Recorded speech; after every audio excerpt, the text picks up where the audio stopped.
The fox felt the car slow before the boy did, as he felt everything first. Through the pads of his paws, along his spine, and the sensitive whiskers at his wrists. By the vibrations, he learned also that the road had grown coarser. He stretched up from his boy's lap and sniffed at threads of scent leaking in the window, which told him they were now traveling into woodlands. The sharp odors of pine, wood, bark, cones, and needles slivered through the air like blades, but beneath that the fox recognized softer clover and wild garlic and ferns, and also 100 things he had never encountered before, but that smelled green and urgent. The boy sensed something now, too. He pulled his pet back to him and gripped his baseball glove more tightly. The boy's anxiety surprised the fox. The few times they had traveled in the car before, the boy had been calm or even excited. The fox nudged his muzzle into the glove's webbing. Although he hated the leather smell, his boy always laughed when he did this. He would close the glove around his pet's head, play wrestling, and in this way the fox would distract him. But today, the boy lifted his pet and buried his face in the fox's white ruff, pressing hard. It was then that the fox realized that the boy was crying. He twisted around to study his face to be sure. Yes, crying, although without a sound, something the fox had never known him to do. The boy hadn't shed tears for a very long time, but the fox remembered always before he had cried out, as if to demand that attention be paid to the curious occurrence of salty water streaming from his eyes. The fox licked at the tears and then grew more confused. There was no scent of blood. He squirmed out of the boy's arms to inspect his human more carefully, alarmed that he could have failed to notice an injury, although his sense of smell was never wrong. No, no blood, not even the underskin pooling of a bruise or the narrow leak of a cracked bone, which had happened once. The car pulled to the right, and the suitcase beside them shifted.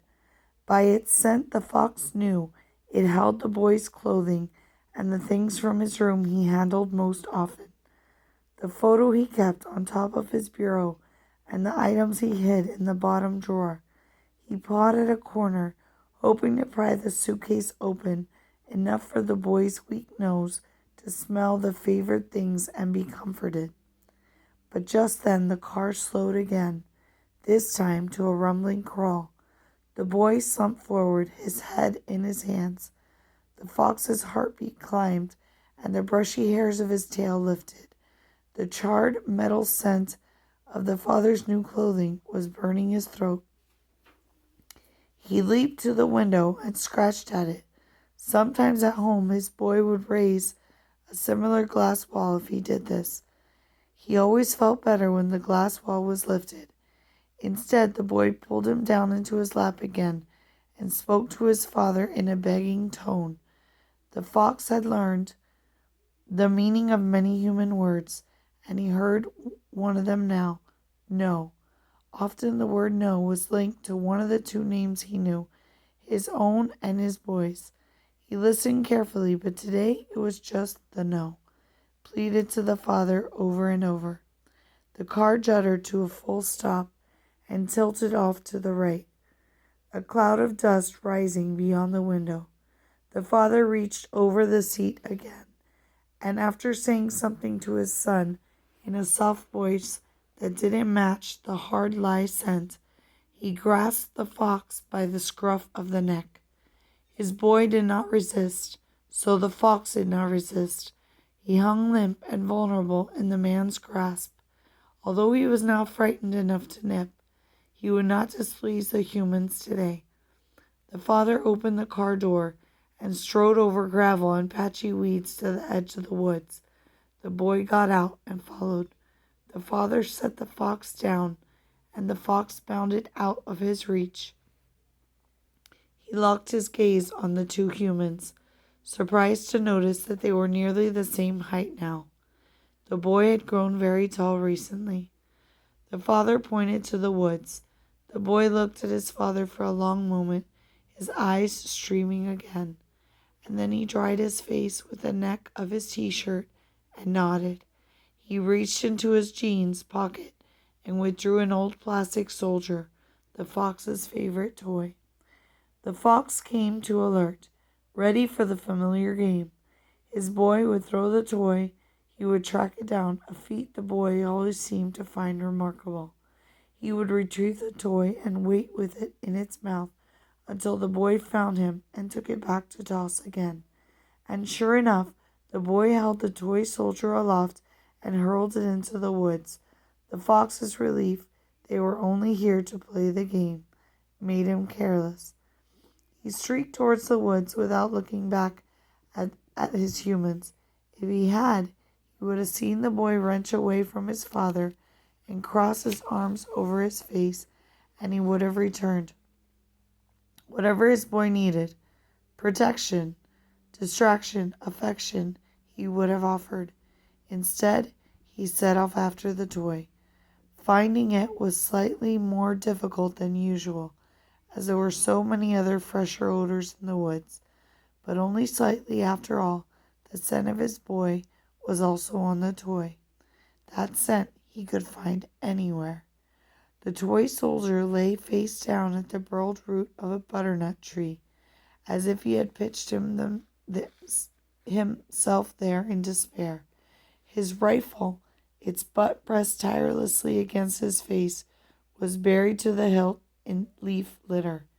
The fox nudged the toy free, took it between his teeth, and rose on his haunches to allow his boy to find him. In the still woods, the only movements were bars of sunlight glinting like green glass through the leafy canopy. He stretched higher. There was no sign of the boy. A prickle of worry shivered up the fox's spine. He dropped the toy and barked. There was no response. He barked again and again, was only answered by silence. If this was a new game, he did not like it. He picked up the toy soldier and began to retrace his trail. As he lopped out of the woods, a jay streaked in above him, shrieking. The fox froze, torn. His boy was waiting to play the game, but birds. Hours upon hours, he watched birds from his pen, quivering at the sight of them slicing the sky as recklessly as the lightning he often saw on summer evenings. The freedom of their flights always mesmerized him. The jay called again, deeper in the forest now, but answered by a chorus of reply. For one more moment, the fox hesitated, peering into the trees for another sight of the electric blue wedge. And then, behind him, he heard a car door slam shut, and then another. He bounded at full speed, heedless of the briars that tore at his cheeks. The car's engine roared to life, and the fox skidded to a stop at the edge of the road. His boy rolled the window down and reached his arms out, and as the car sped away in a pelting spray of gravel, the father cried out the boy's name, "Peter!" And the boy cried out the only other name the fox knew, Pax.